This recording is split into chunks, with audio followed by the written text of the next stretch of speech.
Galilée disait que la Terre tournait autour du Soleil et que la Terre était ronde et non plate. On l'a traité de conspirationniste, il fallait qu'il retire ce qu'il disait, sinon il allait en prison. Mais avant d'aller en prison, il a dit « et pourtant elle tourne ». Et on l'a traité de conspirationniste, comme aujourd'hui, les gens qui disent des vérités, on les critique parce que depuis des années, on nous inculque des choses fausses, depuis des années. Vous verrez, l'histoire, la géographie, même la planète, la NASA, il y a des belles arnaques, il y a tellement d'argent. Bien sûr, je voudrais parler du Covid-19, ce qui crée cette pagaille aujourd'hui, qui est en train de casser toutes les entreprises, qui est en train de créer des suicides, quelque chose de bien ficelé, bien voulu par le système pour un intérêt. Qu'est-ce que vraiment ce Covid-19 ? Alors, pour aller droit au sujet, il y a des symboles qui me font comprendre certaines choses. Et c'est pas très évident en fait de faire des affirmations. Mais et je vais partir d'une information que vous pourrez trouver, même sur internet, c'est allons dans le Missouri. Vous voyez dans le Missouri un arc gigantesque. C'est une ville qui s'appelle Saint-Louis, dans le Missouri. Et cet arc représente comme un grand C ou la moitié de la lettre de McDonald's. C'est comme une porte d'un passage symbolique que l'on voit déjà à Saint-Louis dans le Missouri. Il faut savoir après, donc essayez de voir cette image, enfin je vous la montre là.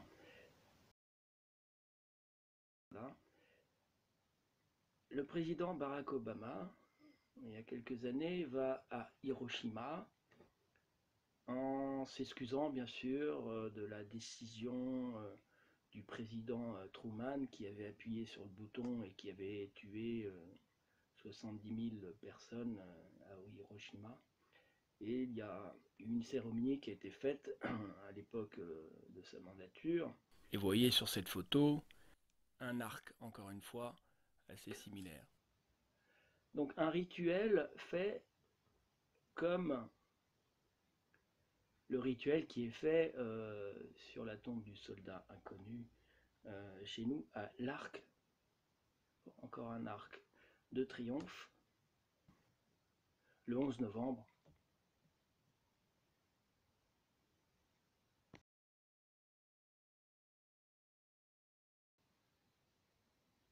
Donc je voudrais revenir à un autre sujet, lié aussi à ce que je viens de dire auparavant, c'est l'arrivée cette année d'un énorme bateau militaire américain qui s'appelle l'Ark. Voilà les photos. Donc l'armée américaine débarque à La Rochelle. On n'en entend pas beaucoup parler.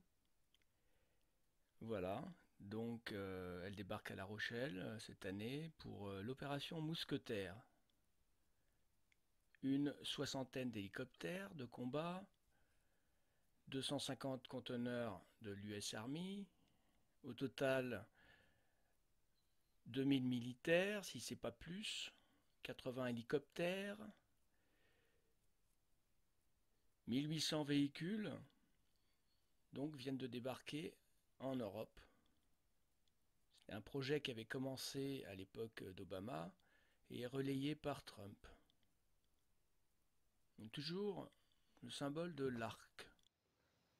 Donald Trump a dit avoir une nouvelle arme unique. Elle est arrivée en fait dans ses containers en France en mars 2020 à La Rochelle. L'opération européenne Defender est partie avec la réunion générale de l'OTAN, de tous les généraux des armées européennes au Zagreb, le 6 mars 2020, 8 jours avant le premier confinement. C'est drôle. Il y a beaucoup de choses par rapport au confinement qui sont liées à des dates liées aux États-Unis, aux élections, et puis à cette réunion dont je vous parle. Donc soyez conscients que ces armes, elles sont liées à des ondes. Et il y a des moyens pour pouvoir contrer ces ondes. Je vais faire une parabole spirituelle liée à cela.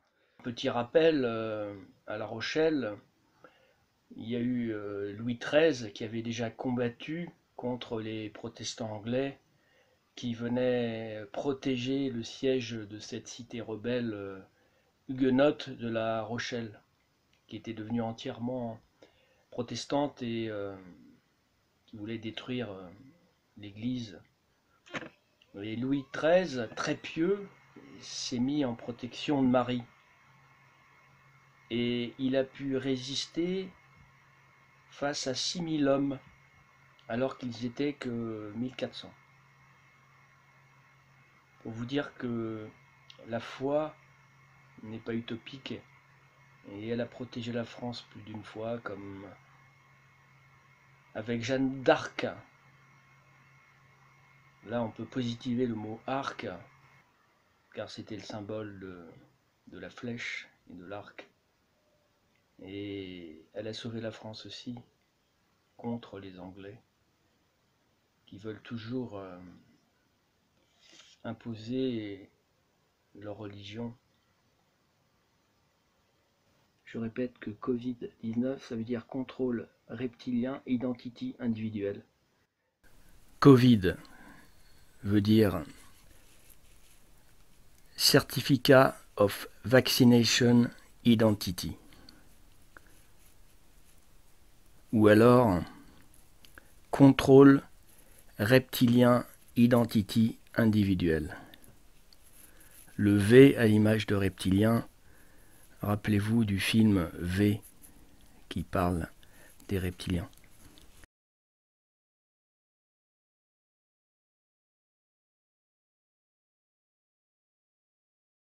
Arc, les arcs, les archontes, c'est les forces obscures qui gouvernent en ce moment et qui placent consciemment la Terre en quarantaine. Ils ont des intérêts à cela, ils sont conscients d'avoir été trop loin, et on leur dit d'arrêter, de stopper, de trouver une excuse pour arrêter le système qui est en train de tuer la Terre. Ils ont besoin de la Terre. Ils veulent nous supprimer. Ils n'aiment pas les êtres humains. Donc les archontes sont là. Arc. Arc-onde. Archonte. Des reptiliens. Ils veulent faire ce qu'ils veulent de nous. Des zombies.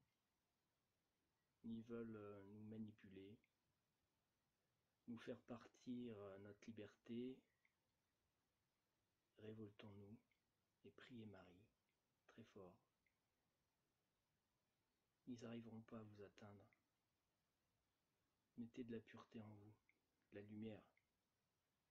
Ils n'arriveront pas à nous contrôler.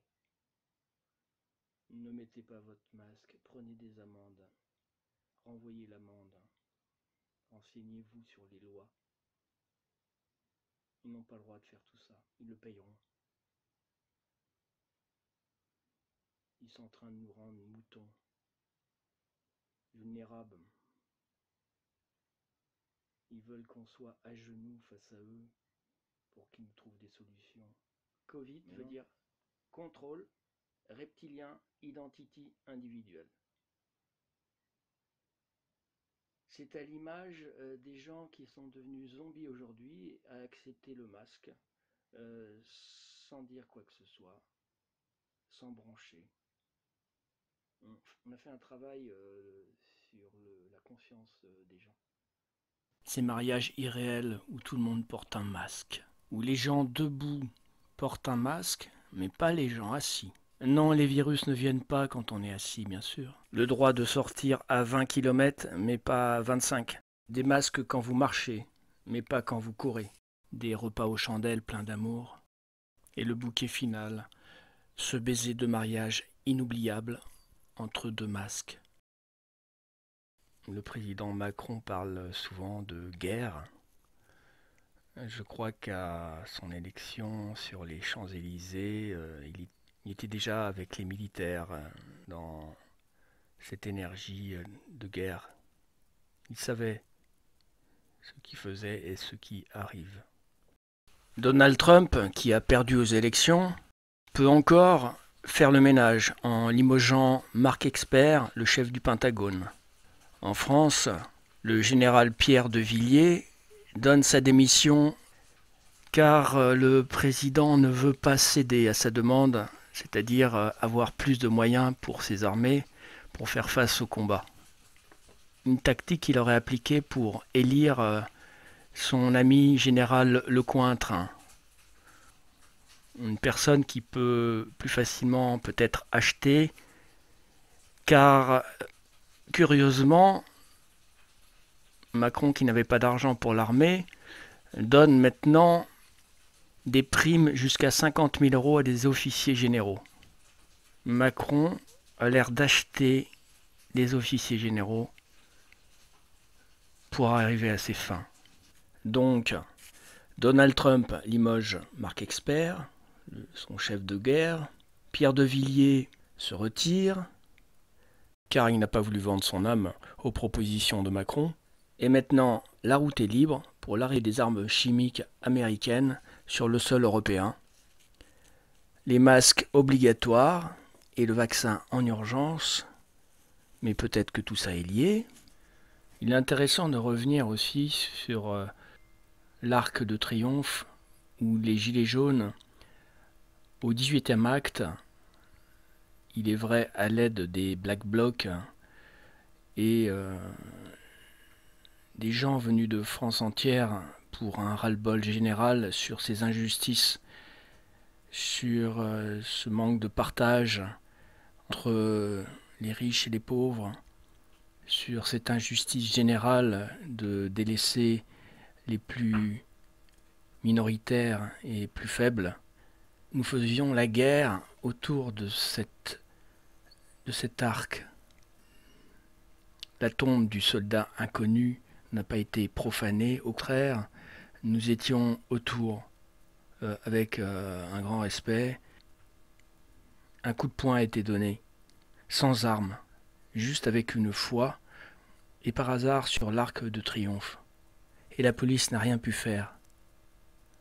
Ils ont été dépassés par les événements. Ils avaient beau avoir des armes, nous avions la foi d'exister, enfin, mais d'exister en vraie démocratie, c'est-à-dire sans aucun meneur, ce qui a été très dur pour le gouvernement, à désigner un responsable.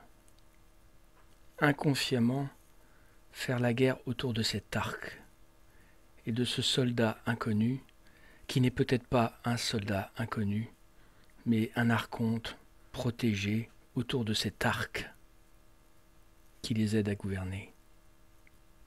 Ces présidents, depuis l'après-guerre, déposent des fleurs dont les bleuets de France, si connus pour pousser dans les tranchées et qui donnaient l'espoir aux soldats. Le bleuet de France a été, à l'initiative de deux infirmières, Charlotte Malter et Suzanne Lidhart, a eu l'initiative de viser à recueillir des fonds pour venir en aide aux mutilés de la guerre. Aux invalides, pendant des années, des blessés et des invalides confectionnaient des bleuets de France en tissu pour les revendre dans les rues. Le bleu rappelait aussi l'uniforme des premiers poilus. Pour le gouvernement, les Invalides, c'est un endroit sacré. J'ai plusieurs fois demandé de faire des manifestations dans ces endroits, mais c'est carrément interdit.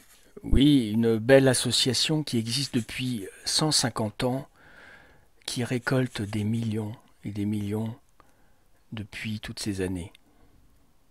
Dans l'espoir que cet argent est vraiment versé aux blessés de guerre, en espérant que ça soit pas comme certaines associations, comme une association qui s'appelait l'Arc, justement. Vous vous rappelez, en 2000, Jacques Crozemary, le président de l'association qui était reconnu coupable d'abus de confiance. Il était reparti avec des millions, des sommes pour des investissements immobiliers, soi-disant pour sa publicité. Et que 25% uniquement étaient utilisés pour cette soi-disant recherche contre le cancer. C'est vrai que cette association avait dégoûté beaucoup de gens à donner pour les assos. Mais au départ, ça vient d'une belle idée. Tout vient d'une belle idée.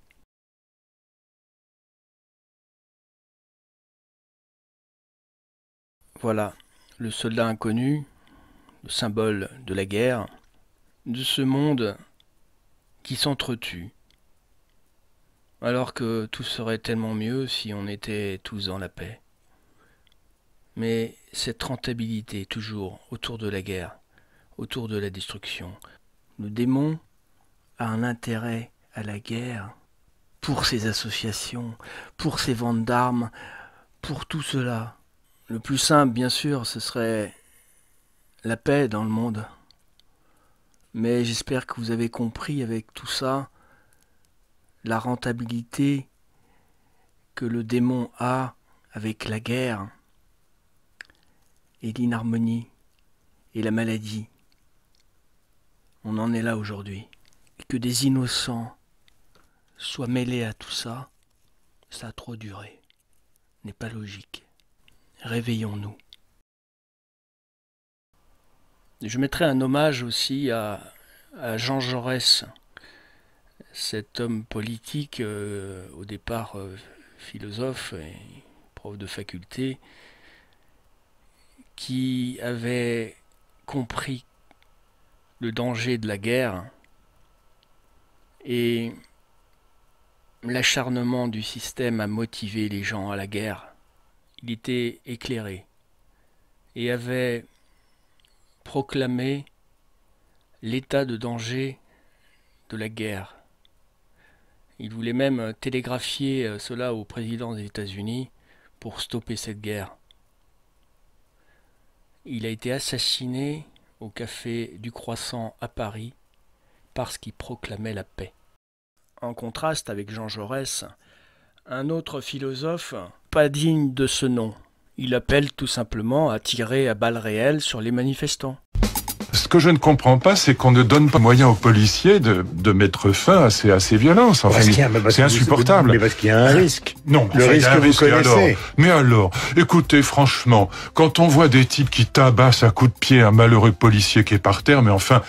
Voilà, qui se servent de leurs armes une bonne fois. Écoutez, ça suffit. Voilà, il y a un moment où ces espèces de nervis, ces espèces de salopards d'extrême droite ou d'extrême gauche ou des quartiers qui viennent taper du policier, ça suffit. Quartier, il y a peu. Voilà. Quartier, il y a très peu. Il y a eu beaucoup. Il y a eu beaucoup. C'est moins aujourd'hui, mais il y a eu beaucoup. Il y a eu après les manifestations, il y avait des bandes des quartiers qui venaient se servir au début. Oui, vous avez raison, mais il y a eu. Plus maintenant. Voilà. En tout cas, cette violence-là, je rejoins Darmanin, elle est insupportable et je pense qu'on a une armée, je crois, la 4e armée du monde, elle est capable de mettre fin à ces saloperies. Il faut dire les choses comme elles sont.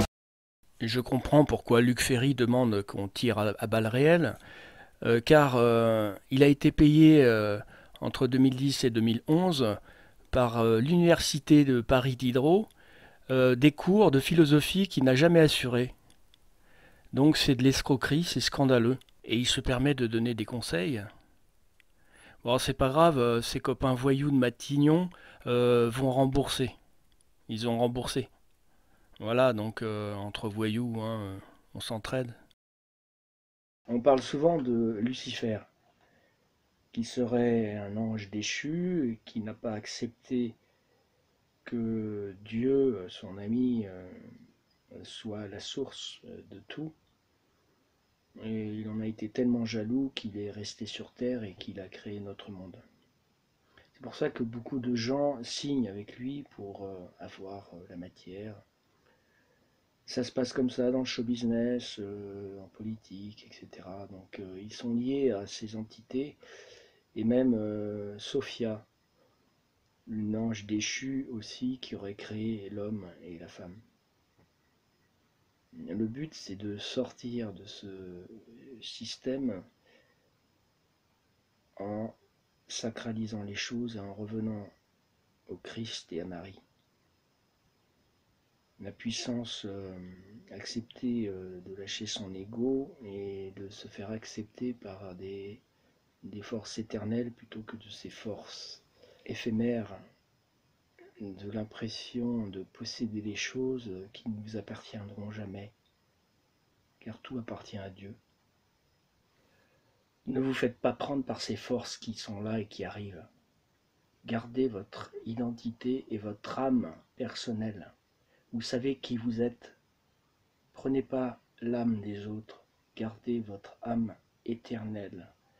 Qu'ils veulent vous prendre, gardez votre âme personnelle, qu'ils veulent vous prendre. Tout le monde veut donner ses idées, mais vous avez les vôtres, c'est les meilleures. Écoutez-vous, gardez votre intuition, sentez les choses par vous-même et pas par les médias, parce que vous entendez à l'extérieur. Vous avez tout à l'intérieur de vous.